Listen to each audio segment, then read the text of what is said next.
Hello, ladies and gentlemen, and welcome back to another edition of Deep into the Heart of Wrestling. My name is Mike Larkin, and joining me, as always, is the collector and the protector, Mr. Robert Davis. How are you, Roberto? Fantastic, Michael Larkin. Somebody's having trouble going nighty-night, bro. Well, bro, to keep us up all night like a friggin' Lionel Richie track back in the 80s, she's back. The Demoness come to caress, take your soul, put you in a hole. She's the Demoness. Nikla, welcome back. I know you've been off these last couple episodes. How you feeling? How you doing? I'm a lot, well, I still look as rough as nails, but I'm better, a lot better than I have been. Yeah, I'm good. Thank you for letting me come home, and Merry Christmas and Happy Holidays and all that. Yeah. Well, yes, Merry Christmas and Happy Yeah, Holidays. thank you for having me back. Of course. Well, we I had to figured. come home eventually. Well, you know where the spare key is, so Yes. you had no choice but to get in. So We got you. So, I know, folks, and I've missed you both badly, and I've been watching all the same time, laughing and giggling. well, we miss you too, and I'm giggling even telling you that you're giggling at me, and that makes me smile, as we hope we make y'all smile. And unlike Nicki Minaj, we will not be losing 10 million followers on Instagram and then deleting our account. So I digress. Yeah. Damn it. She's in France, Mrs. Conspiracy, so I don't know what's going on with anything. So for those that didn't see it, of course, Turning Point USA, Erica Kirk and Nicki Minaj. Bang. Nicki Minaj turning on her demographic, turning on her gay and lesbian LGBTQ demographic, and going with Turning Point USA. She's doing this thing with Erica Kirk, talking about how our president is the most handsome president, the assassin JD Vance, and Erica Kirk's face was like this when she said the assassin. Assassin. Yeah, but losing 10 million followers on your Instagram and then deleting it because your fan base said no. No. That's why they eat. And the best is she entrance coming out to it. I believe it was her song that features the lyrics "Panties Off," and I'm like, "You're at the Turning Point USA." That makes it even better coming out to one of those fucking songs. Oh God! I mean, considering most of that audience is probably on Grindr. Whoops. For those that don't know, OnlyFans. Grindr. So the best part about these friggin' things is the fact that every time Turning Point has an event, Grindr shuts down. So for people who hate gay people and trans people, y'all really know how to shut down a Grindr, man. I'm just saying. Just saying. There's so wrong with people in this world. Jesus, she ain't even relevant. Why are we even caring? Because Nicki Minaj decided to sell out on her people, and yes, she did. She was doing her thing, but why are we not surprised? Not surprised in the slightest. Yeah, that was that. Also, we can't have a Merry Christmas without Captain Dipshit tweeting and talking about, Merry Christmas to everybody but the radical left. Thanks, Donald. And bombing freaking with Nigeria and Venezuela and all this shit. Thanks, Donald. Someone move his Twitter account again. Please bar him from Twitter. Fuck off. Thanks, Donald. Thanks a lot. We appreciate you. Grow up here and take his phone, Pam. Let me take their phone and take his phone, please. Mike Johnson, down the or throw it in the water. Mike Johnson, grow a set of balls and actually tell your boy to stop. Go ahead, Mike. You can do it. It's okay, but you won't. You got this, Mike. We believe in you. We believe in you. No, we really don't. But we'll give you something. You fucking dipshit. Anyway, that's not the point of this. Yeet too. That's not the point of this. The point of what we're going to be getting into is John Cena versus Kevin Federline. I picked this one from New Year's Day 2007.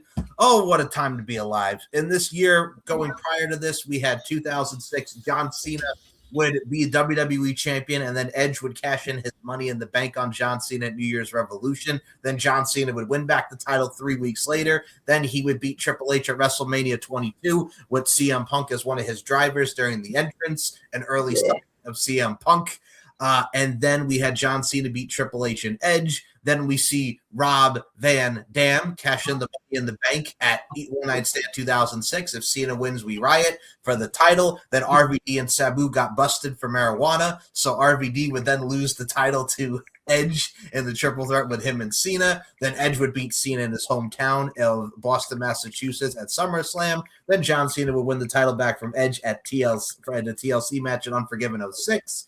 Then he would get into what we saw with Kevin Federline, FUing him on an edition of Raw. And then King Booker, John Cena and Big Show would fight for the World Heavyweight title, and Kevin Federline would cost John Cena the match at Cyber Sunday. And then he would cut a promo talking about Cena, I ain't through with you yet, son, and I want to face you on the New Year's Day episode of Raw in 2007.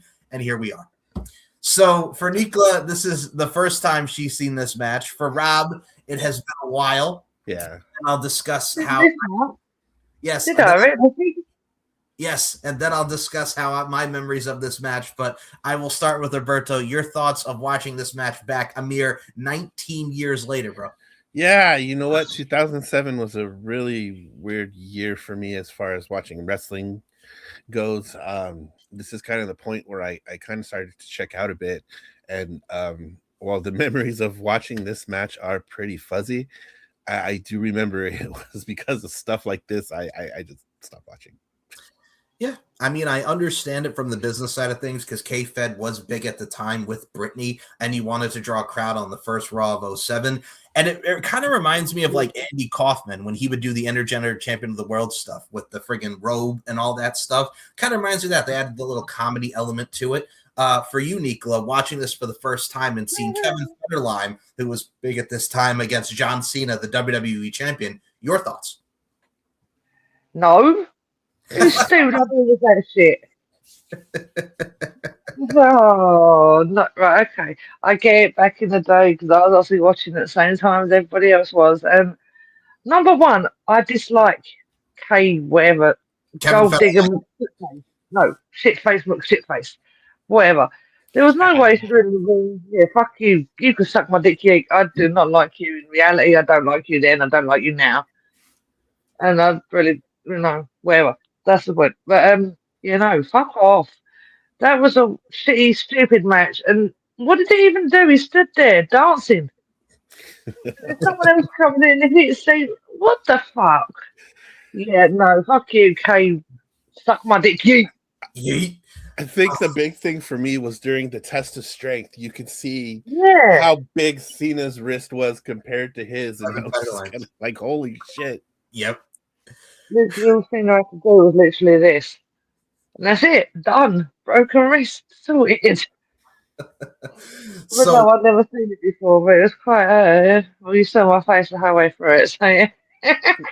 Yeah. And this was on a Raw, right? This was on the first Raw of the New Year. That's right. So they started off the show. I just thought he was Britney's bitch, so to speak. It was the first Raw of the New Year. It was the first Raw of the New Year of 07. So my initial memories of this, it's funny because I was actually down here when this match happened. I was in 8th grade. It was holiday break. So we decided, this before we originally first started living down here now in Myrtle Beach. We had come here. This is when Raw was still on at 9 o'clock, right? So I was away from a holiday break. We had just gotten home and we were getting our stuff done, but we wanted to see this match. And I distinctly remember Mama Lark. Shout out to Mama Lark. Hi, Mom. Hey, Mom. I distinctly remember watching it with her, and she's like, "Are you kidding me? Like, are you kidding me?" Like, I just remember her reaction as we're watching this. It was my mom, my grandmother, God rest her soul, and myself. So we're watching this match. I remember seeing John Cena FUing K-Fed. This was a whole big thing because it was Kevin Federline's album Playing With Fire that came out. He had a song called America's Most Hated. He originally had a song called Popo Zow before this, and it sucked as much as this album did. But this, yes, Popo's out. Popo's out. Popo's out. Popo's out. God damn. Because of Britney, baby. So, yeah, fuck right off. That's another thing I don't like about him, the fact that so much shit's come out about him since then. Yeah, Kevin Federline is a piece of shit. So for those who are unfamiliar with K-Fed, or as if you watch Celebrity Fit Club, he was K-Fat because he was also on that show because he got fat. He got fat, boy. Woo! So Kevin Federline was a background dancer for Britney Spears. Now, she had been married to Jason Alexander, a childhood friend. Now, this marriage lasted a total a day. Like a day. Yeah, A blink and you miss it. So They woke up and decided this ain't it. This ain't it. Let's go back to the courthouse. Yeah. Fuck this shit out, man. No thanks. So she goes from Justin Timberlake to K. Another piece of shit. Yeah. So around this time, I almost said John Cena. Justin Timberlake, he had "I'm bringing sexy back" was his. Yeah. No motherfuckers don't know how to act. Yeah. So this is when John Cena. I keep saying John Cena. Justin Timberlake had that album out. John Cena also had the "You Can't See Me" album out. Him and his cousin, The Trademark, which you can't see me. My time is now. But stuff like that really takes you back. And I mean, this was my middle school days. Rob, do you remember where you were in 2007? I was a couple years out of high school already. I was in my early 20s, actually. So I was about 20, 21. Just got my first serious job, first serious relationship. Drinking pretty heavily during this time. And my decision to stop watching wrestling. I got to say, after watching that, it makes you want to drink again, watching that happy horse. A little bit. So,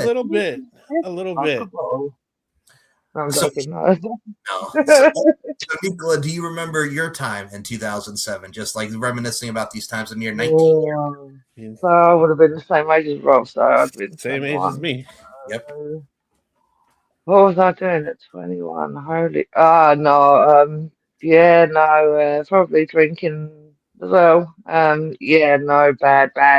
I was still watching wrestling though, so just not that. Yeah, just not that really, but and I suppose and working a lot. Remember that? Yeah, I mean, if you look at what other wrestling was around the time, of course, TNA was starting to get on the rise as well, really around that time. Christian Cage just came to the company. Kurt Angle and Samoa Joe happened not too long after this. Like, the TNA was really starting to get on the rise, and then this is around the time WWE during the Ruthless Aggression era. I mean, we would then have a celebrity match a few months after that. It was the fake Donald Trump, who was played by Ace Steel. Ace Steel, CM Punk's Ace Steel, Ace Steel. Watch your fucking wrist there, bud. Yep, against Rosie O'Donnell, the fake Rosie O'Donnell, who I believe was Lexi Fife at the time, and they had a fake match. It was voted one of the worst matches of 2007 on Raw. The fake Donald Trump against the fake Rosie O'Donnell, because that was around the time when Donald and Rosie were beefing, and they still are today. Damn, they've been beefing for 20 years almost. Yep. So I saw her on the comedy show the other week and she slagged him off endlessly. And I was just like sitting there, what the hell, Rosie, chill out. Doesn't she live over there with you now? I think she lives in Ireland or something. Yeah, she lives in the UK or something. Ireland. No, she's not near me then, is she? But yeah. Maybe Ireland, but yeah. No. But I also look at it like I also look at it from a stance like this. It kind of reminds me of Ellen DeGeneres living over here hiding. Ellen DeGeneres. Yeah, she lives over here, doesn't she? She's the runner after the diddler. It also kind of reminds me of, like, if you look at this time period, like, everybody sees how celebrities are wrestling now, like the Logan Pauls, the Bad Bunnies, everybody. Fuck off, fuck my dicky. Bad Bunny, no. Bad Bunny's fine. But Logan Paul, fuck right off, no. Right. And I mean, looking at this too, I mean, celebrities have really come a long way in professional wrestling. Like, this was also around the time, like, they brought in Dale Torborg for TNA. I know they brought in Dale Torborg from TNA, who was the Kiss Demon in WCW, and he wrestled Lance Hoyt on pay-per-view. Everybody Dies, Uncle Lance. There you go. Uncle Lance. Yep, he wrestled Lance Hoyt. Yeah, but that's the stuff. Yep, but that's the stuff too, man. Like, you see how it's really come a long way from, it's just, okay, we'll give them a little taste, as Daddy Magic would say, a little taste of what we're doing here, to where we are now. It's seen a lot of celebrities involvement, including like Stephen Amell and many people like that. So, Rob, what are your thoughts on how celebrities wrestling has really kind of evolved since 2007? I mean, it's fucking wild to see. I mean, you've got Kevin Federline in here basically doing nothing. And you got someone that's laid, the latest Jelly Roll, who lost a fucking shit ton of weight and was great in the summer, and took it took this very, very seriously. executed a fantastic black hole slam. Oh, yes, sir. I still see clips of it come up, and it's just like, God damn. Mm-hmm. I know Abyss is proud. Agreed. As are we. But it's crazy the dynamic, how far how celebrity wrestling has come. And big thanks to Jelly Roll and guys like Bad Bunny and unfortunately Logan Paul, who actually kind of take this seriously and make it work. I have to agree with you. Logan Paul's in my bad books. Always is right now, especially after what I saw him trying to do online. That was stupid, dude. Very stupid. The Chelsea Green owned him, and the friggin' that was so fucking awesome. That was great. Yeah. Yeah. So after the fight between his brother and my boy. All right, we'll talk about this. We'll sidetrack. Go ahead, Anthony Joshua. Logan Paul tried to take Anthony Joshua's necklace off him after the match. He was seen behind him with a camera in his face trying to remove his chain, and it was like, motherfucker. No. You are lucky you left with your jaw in one piece. Yep. Yeah, because your brother did. Oh, he's trying to act like, hey man, he rocked me, but I gave him. No, he mollywopped you, Jake. He mollywopped you. No, my favourite part is where it was the last hit, where you actually literally see Logan, whatever the fuck, one of the Paul's face when he just goes and then that hit smacks him on the face and you just see him go, and then the jaw just. Yep, that was Jake. Yep, Jake Paul. I know it was Jake Paul. I get confused. They're both dickheads, both tossers, both fuck right off. Suck my dick. Hey, if you look at it too, AJ didn't even hit him full strength. He just kind of drew back a little bit, and he wasn't doing full punches. But you know what? That made my fucking year. It sure did. That just made up for every fucking thing that went wrong. It was just the icing on the cake was the Bugatti man losing the next day. Bugatti man losing to freaking Chase Demore. And his pink I was on the deal, and then all of a sudden I was like getting messages saying, "Have you seen this?" And I'm like, "Wait, what?" In bed, couldn't even. I was like, yeah, let's watch it quick." But fuck you, Bugatti, man, you deserve that beating. What a fantastic weekend that was. And we will say this: a lot of love and pretty much wishing a speedy recovery. Well wishes to Anthony Joshua, who was involved in a car accident in Nigeria. Yeah. Was it like 2 days after or something? I saw that the other day and was like, what the fuck happened there? But yeah, get well soon. Whatever. I don't know. So respect to that man for beating him and breaking his jaw. Thank you, but I hope you recover. Logan apparently wants to smoke too, and no, don't do it. It was written on, it was advertised over here, literally the day after we opened his big mouth. So yeah, I did see this, and straight away it's on reels, and it's like Logan Paul now versus Anthony Joshua. And I'm like, just because what? Because you're a wrestler. You were standing by that ring, sounding like such a chump. Seriously. Well, I mean, it's a tie-in with Netflix, but still, he can still fuck right off with that. Literally, sure can. Yeah, but none of us want to see that. We just saw him break your brother's jaw. That was good enough. And 2 places. His face was all puffy. Oh. Mm-hmm. Yeah, he looked like Quagmire, quite literally. Giggity. Giggity. Oh, so back to this match. Sorry. No, you're saying it for a while. It's funny because Rob and I said after on our last show we knew we were wanted to talk about this, so I'm glad you got your opinion because it was worth it on that. Absolutely. Rocking. Okay. So Nicola, as the question was to Rob, I gotta ask you now. Celebrities in wrestling, we mentioned the Dickhead, we mentioned Jelly Roll. Hell, even at this time in 2007 in TNA, Frank Wycheck of the Tennessee Titans fought Cowboy James Storm. So, I mean, you saw some stuff even in TNA.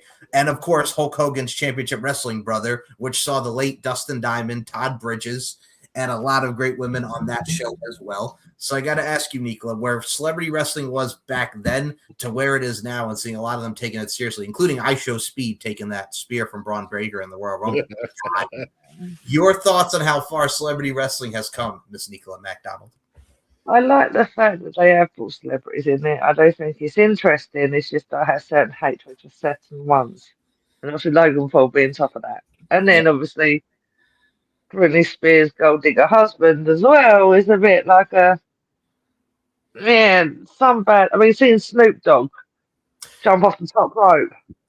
Dog splash. Dog splash in AEW. Oh God. Yes. I mean, like it is fun to bring them in, and I do think it's cool, and it does kind of boost if they want. Jelly Roll, I'm impressed with beyond all measures. That dude lost immense weight. Fucking did the Abyss, Black Hole Slam. Fucking yes, happy days. So yeah, I like it. I like the concept, but bring decent ones in. Not triangle fucks. So with Kevin Ferrer, it's funny because Bruce Pritchard. I love you. For those who didn't see, of course, Unreal, we make fun of Bruce a lot for, I'm just trying to make this guy happy. You know what I'm saying? You went over time, Chris. You went over time. I wish the Bruce had not said sorry to him and fucking just punched him. It would have made my life so much better. I'm sorry, Bruce. I'm sorry for going over 2 or 3 minutes. I'm sorry, Bruce. It was like 2 or 3 minutes. It weren't 30 minutes. Don't worry, Chris. You chill out with the other country. And leave it up to Mr. Regal to be the voice of reason. Thank you. Let me tell you something, Sunshine. British people have their ways of doing that. Sometimes. William Regal's getting a lot of shit on friggin' social media for that post about Kyle Fletcher taking that friggin' suplex on his neck. I mean, he's right with what he says. I mean, a guy with that experience, he does have a point. I will say. Yeah. No, my thing is people automatically turned it into a tribalism thing. It's not, though. It's not. And that's the thing. It's not. That was my issue, too, because it doesn't matter if it's WWE, AEW, TNA, whatever. It's like it's GCW, called JCW. W doesn't. Like fucking... So I'm a bit confused, but it's fine. I'll work it out. No, I got it right here. I'll let you know what he wrote right here, so that's totally fine. But no, it's like it's one of those things too. It's like I've said this, and like Rob said, when you're flirting with injury, and Matt Hardy even said, it's like, look, Jeff has taken a lot of bumps too, but you don't see Jeff like land on the back of his neck with the swanton. He lands on his back or whatever. So it's like Jeff's taking all this crap, but he's not doing what Kyle Fletcher did at the pay-per-view. So here's what Mr. Regal had to say about the neck injuries and everything, and we'll get to the x-ray. I stay off here, but was alerted to something today that has alarmed me. I don't read any comments, so don't waste your time trying to argue or justify your very wrong opinions on this. I broke my neck twice, 1993 in a ring and a car wreck in 1997, and stupidly never told anyone. And I was taught properly how to bridge and not land on the top of my head. It's a skill that maybe 99.9% of people don't know or will ever learn anymore. I kept going somehow, but knew all the tricks that, again, people don't learn now and watch film and just copy. After Masawa-san passed away from his neck problems, I thought it would stop this nonsense, but it's got worse. And whenever I talk to people about them doing it, it's, well, it doesn't hurt. Believe me, it will. I have people close to me now, Brian being one, Brian Danielson, who is suffering daily like myself from his neck. It's a daily misery, and sleep and every other aspect of your life is more than hard. Although people use the term tough about me, you'll never hear me say that, as I'm not, and don't think I am or have ever been. Money and whatever nonsense fame is supposed to be is not worth the pain or supposed to evening glory you get from these ridiculous moves dropping yourself on your head.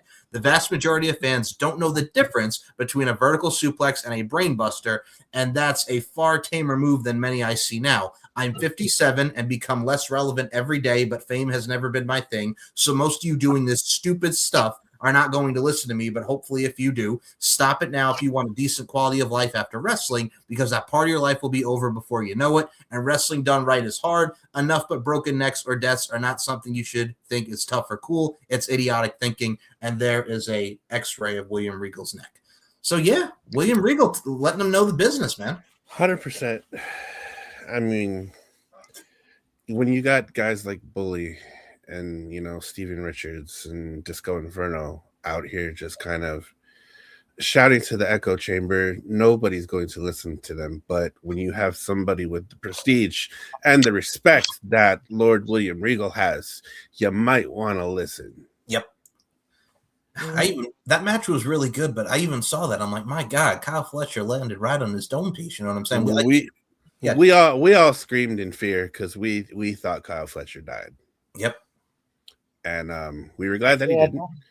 But we were also kind of referencing his interview with Chris Van Vliet, where they talk about the match with Ospreay, who's another net guy.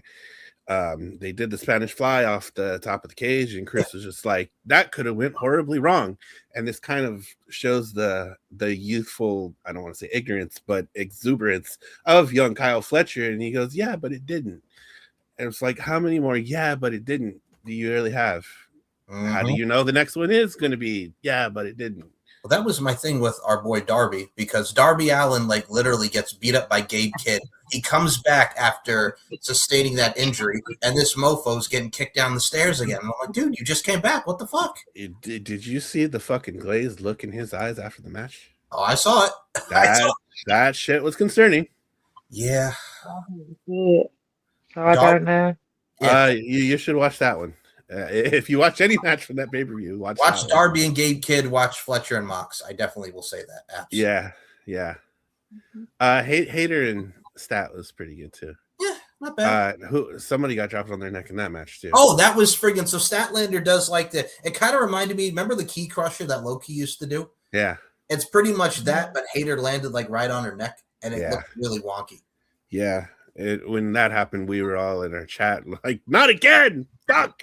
Yes, it kind of reminds me like how Kevin Owens does like the vertical suplex, kind of like the key crusher off the ropes, but Kevin has it where thank God nobody's gotten hurt. Like, thank God. But this was just like, I don't know if Jamie Hayter didn't tuck or what the hell, but it looked really ugly. Very scary. So, people, the point of all of this is don't play with your neck and protect your neck, to quote the Wu-Tang Clan, if you will, please. Thank you very much. Wu-Tang, baby. So, now we go back, unfortunately, to Kevin Federline, because this is the synopsis of this episode, and Nikola's reaction watching this was hilarious. So Kevin Federline, like we mentioned, Bruce Pritchard, he had stated on his show Something to Wrestle With, his podcast with Conrad Thompson, that Kevin Federline, you would think, because of his reputation at the time, that, he might be a dickhead. You dickhead. But he was not.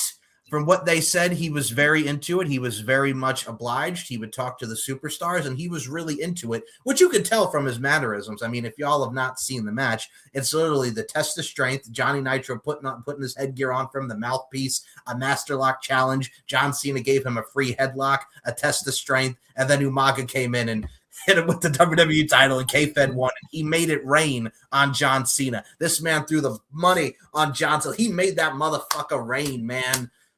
But for what this actually was, and I said this to Rob and Nicola, I will say this to you on this show, Miss Nicola McDonald. I said to Rob, and I'll say to you, what's up? I said to Rob, and I'll say to you, it's one of those things where it reminds me of Andy Kaufman, the intergender champion of the world. When Andy Kaufman took that pile driver from Jerry the King Lawler, and it's all over the place. It's on David Letterman, the infamous spot where he throws the coffee on him and everything. That is what they were looking to get, notoriety, because Kevin Federline got to promote his album. You got it. This made E.T. Entertainment Tonight promoted the New Year's Day edition of Raw. Access Hollywood. All the shows at the time. Go ahead, Nicola. Said it. What do you want to go say? I see that face. I see. Go ahead. What do you want to say about those shows? Go ahead, Nicola. What the fuck is wrong with you? It would be different if it was Cena versus someone fucking relevant. But this dude was a nobody married to someone famous, and now, he's a big shot. So, so that's why I wanted her on this one. That's why I wanted her on this one. So at the time, for those who are unfamiliar, with Kevin Federline. So for those who are unfamiliar, Kevin Federline at the time, before he got with Britney, he was with Shar Jackson, who was a big actress in the 90s. Think of any 90s. Yeah, I remember her. So she was she did the right thing. Yes. She was on Moesha with Brandy, of course. I love Moesha. Yep. She was in the 1997 Nickelodeon movie Good Burger as Monique, which, of course, starred Kenan and Kel. Yes, sir. And yes, ma'am. She was also... Shit, you're naming everything I like. What are you doing? Shar Jackson was also, and this will pop Rob because I'm about to mention the West Side. Rob, can I get a West Side? West Side. So she was the woman at the door when Tia and Tamara Mari were going to Club Infinity, which also featured Dub C of the West Side Connection performing Just Clowning in the Club. Oh my goodness.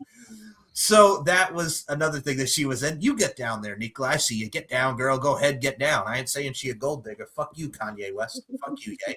So yeah, fuck you too. Yeah. Yeah. So I think the best part about this, besides the match, was the buildup of John Cena pretty much saying, if K-Fed wasn't here, I'd be spearing Britney. Like that line right there, like you could tell the times of the pop culture. He's mentioning One Night in Paris. He's mentioning Johnny Nitro likes to hang out with seamen. Like that was pure John Cena, chain gang John Cena, hustle, loyalty, respect Cena. So we'll even go back to that because we pretty much touched upon the match, and we'll get to Umaga in a second. But Rob, we'll start with you. Seaman, friggin' spearing Britney, One Night in Paris mentioned up in this bitch, man. Your thoughts on celebrity sex tapes, John Cena rapping, and the fact that all over it. and the fact that he said I'm spearing Britney. Rob, go. You know what? Watching this now, it's kind of sad that that's never gonna happen again. Right. And the irony of the fact that we're watching an old John Cena match after we just watched John Cena's last match. Yep. The fact that we're never going to see this again. We're never going to see this man cook somebody on a fucking mic ever again. That's just like sad. Fuck. The echelon of reality just kind of hit, and it's just like, damn, like if we want to see this, we're gonna have to go back to these old clips. We're gonna have to watch him cook K-Fed like this. We're gonna have to watch him cook Roman Reigns. Boy, did he fucking cook Roman I Reigns. blame you. Mm-hmm. I come back as a part-timer and do this better than you ever could. Wow. Yep. The magic that this dude has on a mic, I mean, I think it'll forever be told for the test of time. And hopefully as he kind of settles into this ambassador role, and maybe if he, does go down there in NXT, hopefully he's teaching promo class, because if there's anybody that should be teaching a promo class, it's John fucking Cena. Did you hear the story that Freddie Prinze Jr. told about John Cena in promo class? Oh God! Mm-hmm. So Freddie Prinze Jr., when he worked for WWE Creative, and he would teach the promo classes, because again, this is Freddie Prinze Jr., like actor, his father. So Freddie Prinze Jr. is teaching whoever, and then John Cena is like bagging on it, and he goes, "Hey John, can I talk to you outside for a second?" And he goes, "Look, dude, like you have it. I'm here to teach these people to how they need to have it and how them better their promos and stuff, because that's why Freddie's there at the job and he's doing creative." And then John goes, "Well, I may be a Neanderthal, but you either have it or you don't." And then he pretty much, goes back in, and everybody thought that him and John Cena were going to have a fight. He's like, "No, I'm just telling him. I'm trying to teach you guys," and he wants to be a dickhead. You dickhead. You dickhead.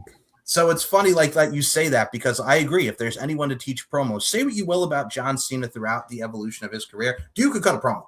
He could cut a fucking promo, and it means something. Now, Nicola McDonald, this is probably my favorite watch-along or review of a match ever, just because watching Nicola get checked out from the fact that we watched a celebrity match is great for me. Like, there's going to be some good, there's going to be some bad on this show, but Nicola reacting to this is absolutely my favorite thing that we've ever done on the show. You could count on Nicola for a lot of things, and you can always count on her for a good SMDY. Yeet. Yeet. Now, Nicola, I must ask you, from the promo of John Cena talking about the semen and IB Spear and Britney to Johnny Nitro, Melina, and K-Fed, your thoughts on his rap? Okay, so like I said, Pornhub all over it. I'm kidding. Cena's always been able to cut a promo, like you said. That man on The Voice is magic. On a mic is magic. He knows what he wants to say. He gets to the point. He makes you feel shit about yourself if you're supposed to. But all right, I don't mean all celebrities, but it's just this man in particular. This is why I've hated this match so fucking much. I don't even I'm not the biggest Britney fan, but at the same time, dude, you're a piece of shit. Yes. So and all you did in that match was stand there like this, going. That's the straight.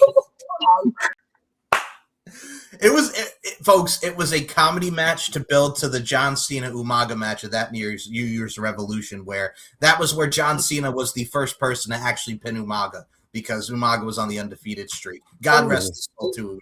Well, Umaga appearing actually made that match actually interesting. That was a good point about it. I was just like, oh, this is getting good now.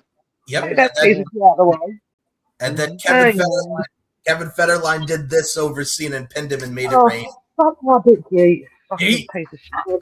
Oh man, the counter on this episode is going to be epic. So Rob, I have to go back to you on this. Your thoughts on the late great Umaga coming in at the end to hype up their match and their feud? Umaga probably saved this, to be honest. Yes, that was the best part of the match. Yeah. The part. Yeah. Man, because there's so much talk about Umaga right now because, you know, Zilla is obviously around doing his thing. And, you know, there's always the question of what if Umaga was still around. And, man, it's crazy to think what kind of trajectory Umaga would have had if he was still around. But, yeah, I think for the sake of this and what it's set up for, I mean, I think it did what it needed to do, and Umaga definitely saved this. I think that's the best way to sum it up. This match, if you want to skip the entrances and you just want to watch this match is literally like 5-6 minutes of just stalling and comedy, and then Umaga comes in and squashes Cena and costs him the match. You saw my fans would have been laughing because I was just like, yeah. It literally served its purpose to build to John Cena and Umaga, and it gave them a bye because it started off Raw. It gave them a number, which is cool. I understand what they're going for. I really do from the Main Street side of things. They capitalized off Kevin Federline marrying Britney Spears. They capitalized on the fact that he had an album to promote, but it will go down as a moment. So if you want to see people who pin John Cena, the fact that Kevin Federline is on that list. That's what pisses me off as well. Why is it? So, oh man, yeah. there's not many people that can say they got a pinfall win over John Cena. No, and the fact that Kevin. Oh boy! Now it's funny, like the fact that I have you two here because I'm just going to mention quick things about K-Fed. Can't see me.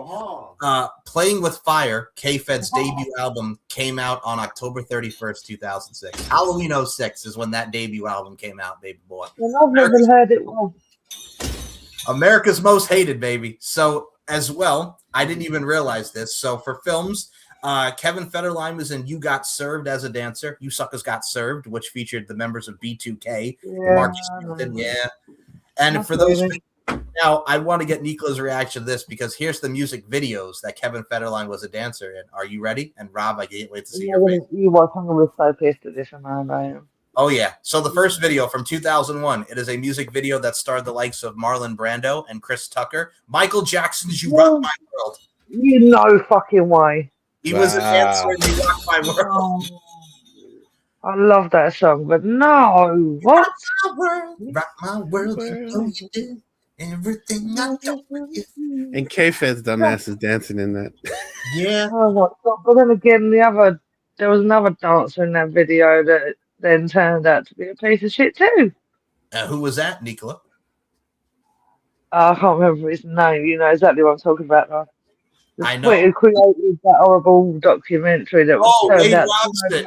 Wade Robson. Right here, Wade. Suck my dick for Wade Robson. Go fuck yourself, Wade. Fuck you, bitch. Oh. Screw you, motherfucker. The dude dies, and what do you do? I'll try and get money, and then they turn around and go, you're lying. Get out. Bye. The other music videos that he was a dancer in, so let's see if you guys remember these songs. 2001, AM to PM, which was sung by Christina Milian. Somebody hit the lights because we can rock it day and night. I haven't heard that. Wow. Another one from 2001, Get the Party Started by Pink. Let's get the party started. Oh, then again, I suppose maybe Britney said probably the only reason. Here's a funny one from 2002. He was a dancer in the music video that also featured Clips and Pharrell. Justin Timberlake's solo debut, Like I Love You. Ain't nobody love you like I love you. Wow. Which is crazy to think. Yeah. 2004, he was in Britney's My Prerogative music video as the groom. She covered Bobby Brown's My Prerogative, and I'm going to tell you right now, I love Britney Spears, and I do. But goddamn it, let Bobby sing it. Don't sing it. It was fine, but just let Bobby sing it. She's worrying. Haircut. I love Britney too, but she's very worrying these days. Oh yeah. And the other song, I can't believe this one. He was a dancer in the Weezer song for Pork and Beans. What the fuck? One of these things is not like the other. I know, right?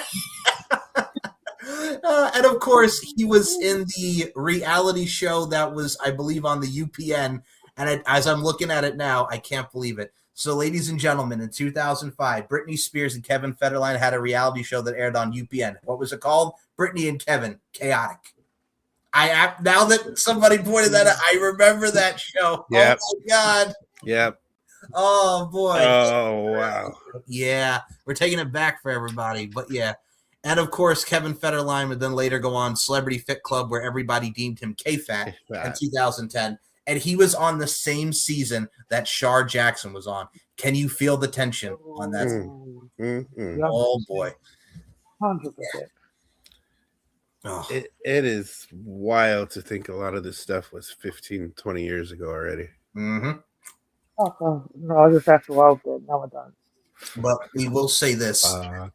After giving you guys the nostalgia, the pop culture, the evoking emotions of just anger of the fact that I picked this match for 19 years later. I'm sorry, y'all, but I'm feeling straight figure. The booze #1, hardcore. Well, you know, I'll go out for Malibu's Most Wanted on y'all, like B-Rad up in here. I'll buy y'all cars. Anyway, I digress. I'll buy your car. Okay. I digress, but no, it was fun for me to reminisce just because it reminds me of coming down here when we just had this house and there was not a lot of stuff in here, and now I'm here. So it brings me joy as a young 14-year-old, 13 going on 14-year-old Mike Larkin, and then you two watching this now later on in life, and your reactions was priceless. So I thank you guys, and again, for the youngins out there who've never seen this match, it's kind of best that you didn't, to be honest with you. It's kind of best that you didn't, to be honest with you. There's no sleep over it, put it that way. So, since this also is the month of January, we are also going to be doing a match from the Royal Rumble for our next watch along, and it is actually something that we like. It is a match that a lot of people crapped on. It is a match that a lot of people were like, meh, because of the parties involved. But it's a match that Nicola did not crap on because she loved the aesthetic and everything. So I can already tell y'all know where we're going. We are going to be going back to Royal Rumble 2023 and the Mountain Dew Pitch Black match, the late, great Bray Wyatt versus LA Knight. Yeah! I think Nicola and possibly Teddy P were the only ones that didn't crap on this match. No. So Teddy, if you want to come back and watch it for us, you're more than welcome to come back on the show to watch that match with us, Teddy. You can, absolutely. But that'll be our next watch along. The next time we do predictions for y'all, oh boy, it's going to be for the Royal Rumble. And by the way, next year, I'm appearing today, but I'll be on more shows. Cool. You're disappearing for illness, mum's in hospital, or whatever the hell else. She comes back from France in about 5 hours. And apparently, I have to do Christmas part 3. Ouch. I have to eat Christmas dinner again on Saturday or something, and I'm like, I don't want to. Oh no! I don't. No! I don't want to see beef or ham or turkey or chicken. I don't want to see none of that. No. Well, I would also like to add to this because. But yeah, hi, Mum. I don't mean to cut you off, but I have to add this because it's like an impulse, and it's funny you mentioned food. So my folks and I, for Christmas, what we usually do is. And a shout out to my grandma back home on Long Island. Hi, Grandma. Hi, Mom. Hi, Grandma. So we used to go over to my grandparents' house and we would have cheesecake. So yes, down here we had some cheesecake. So Nicola's mom, if you need some cheesecake, I'm just saying, you and your boy. It's more funnier. Nicola also had cheesecake in her house. Hell to the yeah, man. Oh, We had cheesecake because of that. That's what everyone wanted to eat for afters. And then now all we've done for days on end is just meat and mash and yeah, no, I need something. I had chips earlier. I was so pissed off with Christmas food. I was like, give me a bowl of chips. hey, as long as you don't have the toilet wine, then you're fine. So yeah. No. No, it's not funny. He raced like out, bought himself a McDonald's earlier, then came back and looked at me. I was like, dude. Rock and roll McDonald's. You motherfucker. Rock and I roll. was like, you could have bought me. You could have bought me a burger or something. And he was just like, sorry, Mum. I was like, yeah, whatever. Suck my Dicky. I want my McDonald's, goddammit. So with that, I did not. Yeah. Sorry. Anyway, Christmas food sucks after a while. We actually had that for breakfast this morning. Hot cakes and sausage from McDonald's. It all comes back to Mickey D's, man. Hell yeah. All comes back. All comes back. I'm just saying, my second name is McDonald, but it's not referred to as that one. The amount of times I've been asked in my lifetime, do you spell it this way or this way? And I'm like, not that way. Just don't ask to supersize it. That's all you need. Just don't ask to supersize it. Supersize this kick in the cooter. Kick in the cooter, stack my dick, yeet. Kick in the cooter. Say the dick, yeet. Kick in the cooter, right out the pooter. So with that being said, ladies and gentlemen, yes, our next prediction show will be for the Royal Rumble, which is going to be in Saudi Arabia. No, you don't like it. It's going to be fine, but I don't like the location, as we all don't like the location. But yeah, we'll predict that. And then for our next Origin show, this is also going to be something that we're all going to enjoy. And we've been talking about this for a while, but we have 3 Origin show coming. The first one is the 3 faces of Su Yung. So we're going to talk about Su Yung herself, Susie, and we're going to talk about Susan. And that's bad. Then the next Origin show, we are going to talk about the formation, the history of the Ices and Ites. And Nicola will be telling some stories about her times with the Ices and Ites. So that's going to be a fun one. And then in the third installment of the Origins that we have left, and of course we'll do more in the new year, is going to be something that is near and dear to our hearts, as we will be having this for, geez Louise, 2 years now. We're going to be talking about the Wyatt Six. So yes, a lot of good stuff coming. So with that being said, yours truly has a Max Wrestling Tag Team Championship defense against Ruben Studdard and Macaulay Culkin's bastard child, a.k.a. Cypher and Blade Rodriguez coming up. Yeah, I'm CWO. So that's going to be fun. I'm not worried about Rob with that fork over there. He's had a fork the whole time. It's like people. Abdul the Butcher over here with that fork, Roberto. I like your style. No, he's just thinking about what he's going to do to Kevin, whatever his name is. I've been Rob Moxley all day, so Rob Moxley, I like that. So plus, it's gone past even now for us. This is my fork for forking. May the fork be with you. But yeah, no, we have that tag So we have the tag title bout coming up, man. We had the Demoness take on Beer in an end of days match at Promo-Geddon. Nicola did her thing against Beer, that queer. So yeah, I see. So go back and watch Promo-Geddon. Rob's going to be doing his thing with the international title. I mean, he doesn't have a lot of options for who he's going to face, but hey, that's okay. But let me see where that goes. I've already told him. I was like, we're both like, I've already got a title, thanks. I don't want any. The title, baby. So with that being said, before we close this thing out, as I rub my pants up to show my legs, sexy legs, just put that shit on OnlyFans legs. With that being said, yes, I got legs and I know how to use them. Somebody put on some ZZ Top, goddammit. That is Michael Larkin on the gold tier OnlyFans. He's bringing sexy back. Yeah. Just don't know how to act. Yeah. Yeah. Oh. You got to make sure you're rocking that Grumpy t-shirt while you're doing it, though. Absolutely. You know what I'll do? Then I'll get some. Then I'll really go back to 2006. Somebody put on some Pussycat Dolls. I will loosen up my buttons. Goddammit! I will loosen up my buttons. What? So with that being said, we are going to go over to Rob. Rob, you are doing an amazing job with thumbnails, the social medias. We have not been getting strikes on the TikTok, even though we did talk about the Bugatti man and his bullshittery. Yeah, you mentioned his real name, which made me laugh even more because one of you went, "Oh shit!" He just said his real name. That was Rob, because it's like, just don't put that clip up on TikTok, please. Like, oh shit, don't put that clip up. Oh boy. You know what? I'm actually very curious. Can you say you know whose name on TikTok? We're gonna take a look at this. All right, hold on, Andrew. Oops, I said his first name, but you don't know who I'm talking about with his last name. Ha ha ha ha ha ha! You fucking Andrew sucked my dick, yeet. Yeah, forever person who wants to friggin' do a strike. No, they're not removing all content. So fuck you, TikTok, because they friggin' permanently banned him from TikTok in 2022, and he's suing all these people for over 50 million. You know what, Andrew Tate? Really, go fuck yourself. Like literally, you want to sue these people? We can say your goddamn name. Strike us, bitch. Strike us down. Strike this. You can strike us now because you just got owned. Yeah. And you're on the floor like the bitch you are. Thank you.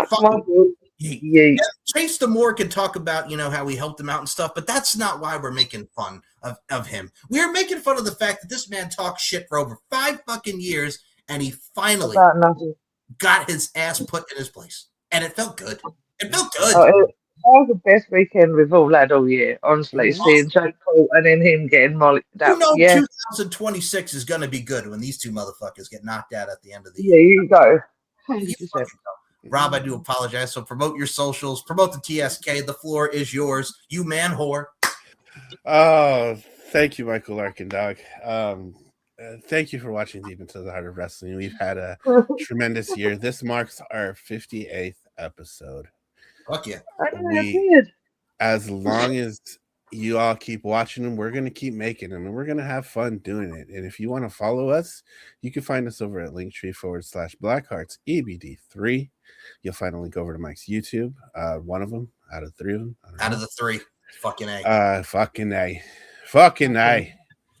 You find our Facebook, our Instagram, our TikTok, which is strike free. Still, Blue Sky. We've got a lot going on, so come interact with us. We like to goon. Call us goons. Call us whatever you want. Call us gimps. It's okay. Gimps, the goons. Hi, Steve. Hi, Steve. Hi, CP. We have fun with this. We love what we do, and we thank you so much for supporting what we do. And we'll keep doing what we're doing as long as you keep watching. So thank you for everything. If you do like this format, we do have another show, Kicking It with the TSK, which Mike does appear on sporadically. The Demoness, Nicola McDonald, has appeared on once and will appear again. Her episode recently got released a couple weeks ago. It did. Yeah, you were half dead when it got released, so it's out in the wilderness. We recently just did a review of World's End, so that should be out momentarily. We do have one more episode in the vault. Y'all better get close. You already know what time it is. Say it with me, y'all. 1, 2, 3. Put out the show, Mo! So we are clearing out the vault, and we do have one more episode coming out. We have a World's End review, so go check us out over there at linktree/TSK all MF day. You can find all of the same social links there. Definitely interact with us there. We definitely look forward to some bigger things in the new year for the TSK. Mike already plugged Max, but I'll plug it again because we plug their shit on the show. Plug our shit, please. Thanks. Max Wrestling, we're doing promo stuff. Recently, we just had a number 1 contenders bout with myself and AT Wrestler. We lost, so we're going to leave it up to the Goon and the Gimp to take out the of Max Destruction. Restore some glory to those tag team titles that have been tarnished by Stag for a good while now. Thanks, man. You can check out the Demoness, who is our world champion. Just recently did a fantastic end of days match. We didn't know what an end of days match was up until the match was released. And do yourselves a favor if you are into the cinematic promo side of things. Definitely go watch it. I know Mike is going to link it down on the bottom here. A lot of really cool shit going on over at the Max Wrestling. Those boys do some tremendous work. They put a lot of time into what they do. So definitely go watch it. Now, if you want to follow me and the link to Mike Larkin's OnlyFans, where he will be putting on tremendous moves like that, you can follow me at linktree.com/Hey I'm Rob. I got a lot of music endeavors going on. Just recently released a single under my Ragaby project, Shadows in the Rear View. That'll be linked down below. Full length coming out next month. The Glass Heart, January 21st. Save that on Spotify. A lot more music to come next year. Recently just wrote some intro music for our good friend DC, Daniel Crimmins, and his podcast, The Pile Driver Pundits. So go follow him. Check out the saucy intro that I wrote for him. Linktree.com/Hey I'm Rob. Follow me or you'll get forked. Now, for me, I will say this. Yes, I just gave you some moves there. I gave you some dances. Now, here's the problem. I can't stand up because, yes, I am wearing pants and they are covering my underwear. But the bad part is if I really wanted to get freaky on this, I would have got my Speedos out there, but then you would be seeing some bulge, and y'all don't need to be seeing some bulge. I'm just being real with it. You know what I'm saying? He's got the moves like Jagger. I do, man. And I got the bulge to prove it. So with that being said, Nicola, where can we follow you on the social medias? The floor is yours. Yeah. I don't fucking know. Welcome back, sister. Welcome back.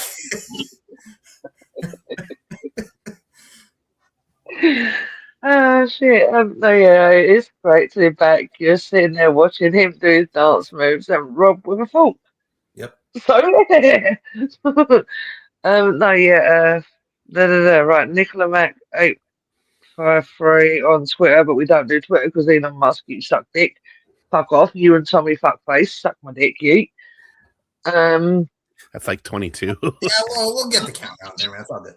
We don't care. You've missed it. You knew I'd be doing endless suck my dick gigs today. And then the other one is the Demoness there on Instagram, and my main one will be down there somewhere too. Go over to Max, check out. I'm not going to repeat everything they've just said, but basically go check out what's going on over there. Yeah. Follow me. If you're brave enough. Don't follow her. No. Last time someone did, they got burned and died. Hi, Piggy. Hey, Piggy. So the links will be in the description for the Demoness. Come to caress. Take your soul, put you in a hole. Oh man, I can't stop laughing. This is why we do the show, and I love it. Nicola, I got to tell you, man, just you laughing at me, just going backwards and frontwards on that with the chair. I got to say, you're making me laugh. It's what we do, baby. So Nicola's links will be in the description. You're doing the dance move, and you got Rob with his folk just going fucking me. I will stab you and I will dance all over you, man. Goddamn right. So myself and Stacy Keebler. So myself and Stacy Keebler's number one simp, aka Stevie Nicks. Him and I just put out our latest episode of the Steve and Mike Show, where we talked about Long Island and their consumption of OnlyFans. So yes, there is some OnlyFans talk as well with Long Island. So we're also going to be talking about Bonnie Blue and the Bang Bus. So that stuff. You suck a break. Yeah, we talked about that. We talked about Tyler Chase from Ned's Declassified and him being homeless, that unfortunate situation. So how about your boy Tyler, man? Because Tyler's just, I wish nothing but love. How bad he looks now. I only saw that recently, and I was like, "What the hell happened to him?" Yep. And we touched upon I hope he gets help. But that's a Bonnie Blue, whatever. Fucking hate that woman. Come on, man. Yeah, I got it, but just the fact she's encouraging younger girls to do the same thing she's doing, and she's a disgusting human being. Yeah, yeah, fucking her and the Bang Bus can fuck right off. Friggin' there's a lot. And of course, I've got a daughter. The last thing I need is to be thinking, "Holy shit!" Is some idiot like her going, "Yay! Look, there's 1,000 men do this." No, fuck right off, you piece of shit. Listen, I interview a lot of people. I've called a piece of shit online as well. Oh, I agree. No, I will say this. As someone who's interviewed all different types of people, all facets of life, she could fuck right off. No, I can't. I simply can't. I will say this. I know you, like you said about you interviewing, they are different concepts. That is a total different genre. Absolutely. Let's be honest with you. She's a walking cum dumpster. I'll say it. She's a walking cum dumpster. So with that being said, if y'all want to follow yours truly, you can check out the Stephen Mike on the S&M Network. I come back on the show now. Yes. So the S&M. So you got the S&M Network Show's YouTube channel featuring the Stephen Mike Show, Deep into the Heart of Wrestling, the RWT podcast with myself, Paul Morales, and Daniel Crimmins. Hi, Dan. Dan and I look to be doing Uncaged for season 6 in 2026. Hey, Dan. Yes. We also have, oh my goodness gracious, we have the Pop Culture History Podcast, the LFC podcast, which Rob was a guest not too long ago, where we did a watch along of Danny Moe and Ray Lynn from LFC 44 Underground Knockouts. There is a new episode coming out now with LFC coach and pro wrestler Remy Marcel. So yes, there is killer crosstalk and Future Stars of Wrestling talk on that episode. So go out of your way and watch that. So stay tuned to the channel. A lot of stuff is there. Follow me, SM Show on MCL92, Twitter, Larkin_92, MLarkinMB on Instagram. We appreciate over 1,430 plus subscribers on this fine channel. So for that, we thank you, and we continue to grow and be us and do what we do, baby boo. So with that being said, for Kevin Federline, who comes tight with every rhyme, down the street at Pepperdime, America's most hated, what? For Nicola McDonald, for John Cena, his last time is now. For Robert Davis, my name is Mike Larkin. We'll see you in 2026. And with that being said, Happy New Year's, motherfuckers. 2025. Happy New Year and to the yacht!